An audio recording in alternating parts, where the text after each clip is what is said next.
आज की कहानी है जगत का पालनहार एक विश्वास। किसी नगर में एक सेठ जी रहते थे। उनके घर के नजदीक ही एक मंदिर था। एक रात्रि को पुजारी के कीर्तन की ध्वनि के कारण उन्हें ठीक से नींद नहीं आई। सुबह उन्होंने पुजारी जी को खूब डांटा कि यह सब क्या है। पुजारी जी, एकादशी का जागरण कीर्तन चल रहा था। सेठ जी, जागरण कीर्तन करते हो तो क्या हमारी नींद हराम करोगे? अच्छी नींद के बाद ही व्यक्ति काम करने के लिए तैयार हो पाता है, फिर कमाता है, तब खाता है। पुजारी, सेठ जी, खिलाता तो वो खिलाने वाला ही है। सेठ जी, कौन खिलाता है? क्या तुम्हारा भगवान खिलाने आएगा? पुजारी, वही तो खिलाता है। सेठ जी, क्या भगवान खिलाता है? हम कमाते हैं तब खाते हैं। पुजारी, निमित्त होता है तुम्हारा कमाना और पत्नी का रोटी बनाना। बाकी सबको खिलाने वाला, सबका पालनहार तो वह जगन्नाथ ही है। सेठ जी, क्या पालनहार? पालनहार लगा रखा है? बाबा आदम के जमाने की बात करते हो? क्या तुम्हारा पालने वाला एक एक को आकर खिलाता है? हम कमाते हैं तभी खाते हैं। पुजारी, सभी को वही खिलाता है।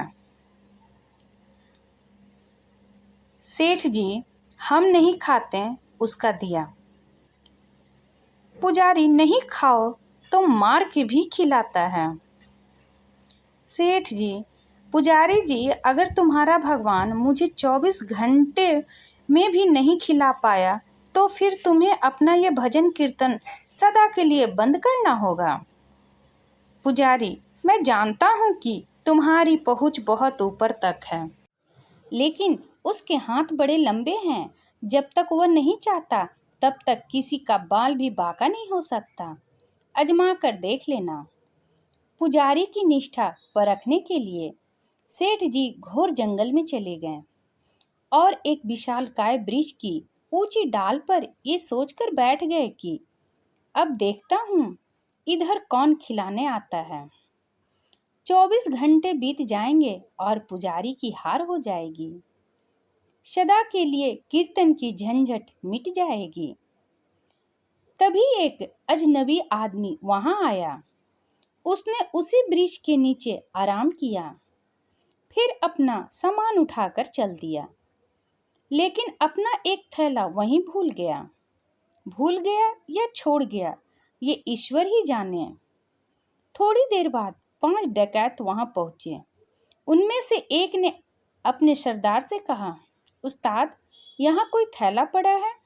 क्या है, जरा देखो।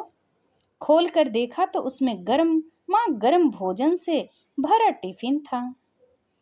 अरे, तेरा भगवान यहाँ कैसे भोजन भेजेगा?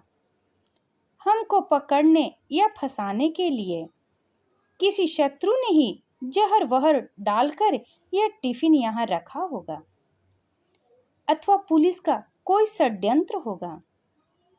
इधर उधर देखो जरा, कौन रख कर गया है। उन्होंने इधर उधर देखा, लेकिन कोई भी आदमी नहीं दिखा। तब डाकुओं की मुखिया ने जोर से आवाज लगाई, कोई हो तो बताओ कि यह थैला यहाँ कौन छोड़ गया है। सेठ जी ऊपर बैठे बैठे सोचने लगे कि अगर मैं कुछ बोलूंगा तो ये मेरे ही गले पड़ जाएंगे। वो तो चुप रहे, लेकिन जो सबके हृदय की धड़कन चलाता है, भक्त वत्सल है, वह अपने भक्त का वचन पूरे किए बिना शांत नहीं रह सकता। उसने उन डकैतों को प्रेरित किया, उनके मन में प्रेरणा दी कि ऊपर भी देखो। उन्होंने ऊपर देखा तो वृक्ष की डाल पर एक आदमी बैठा हुआ दिखा। डकैत चिल्लाए, अरे नीचे उतर। सेठ जी बोले, मैं नहीं उतरता। डकैत, क्यों नहीं उतरता? यह भोजन तूने ही रखा होगा। सेठ जी, मैंने नहीं रखा, कोई यात्री अभी यहाँ आया था, वही इसे यहाँ भूलकर चला गया। डकैत, नीचे उतर, तूने ही रखा होगा जहर मिलाकर, और अब बचने के लिए बहाने बना रहा है। अब तुझे ही भोजन खाना पड़ेगा।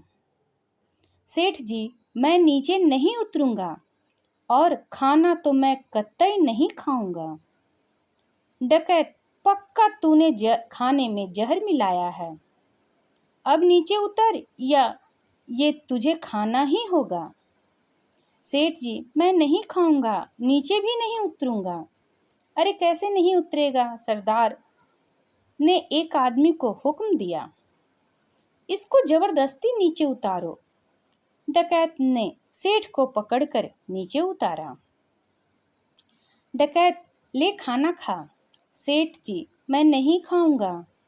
उस्ताद ने चटाक से उसके मुंह पर तमाचा जड़ दिया।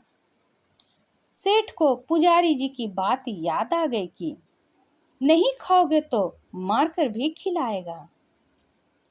सेठ फिर भी बोला, मैं नहीं खाऊंगा। डकैत, अरे कैसे नहीं खाएगा? इसकी नाक दबाओ और मुंह खोलो।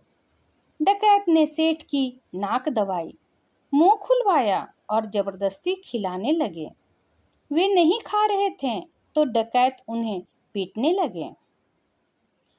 तब सेठ जी ने सोचा कि ये 5 है और मैं अकेला हूँ, नहीं खाऊंगा तो ये मेरी हड्डी पसली एक कर देंगे।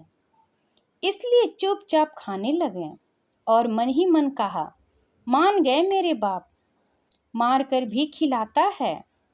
डकैतों के रूप में आकर खिला, चाहे भक्तों के रूप में आकर खिला, लेकिन खिलाने वाला तो तू ही है। आपने पुजारी की बात सत्य साबित कर दिखाई। सेठ जी के मन में भक्ति की धारा फूट पड़ी। उनको मार पीट कर डकैत वहां से चले गए। तो सेठ जी भागे और पुजारी जी के पास आकर बोले, पुजारी जी मान गए आपकी बात की, नहीं खाए तो वह मार कर भी खिलाता है। सार सत्य यही है कि परमात्मा ही जगत की व्यवस्था का कुशल संचालन करते हैं। अतः परमात्मा पर विश्वास ही नहीं बल्कि दृढ़ विश्वास होना चाहिए। आशा करती हूँ ये कहानी आपको पसंद आई होगी। इस पर आपकी क्या राय है कमेंट करके जरूर बताइएगा। अगर पसंद आया है तो प्लीज़ लाइक एंड सब्सक्राइब करना ना भूलें। इसी तरह और भी कहानी सुनने के लिए कृपया बेल आइकन बटन को दबाना ना भूलें। वीडियो देखने के लिए आपका बहुत बहुत धन्यवाद।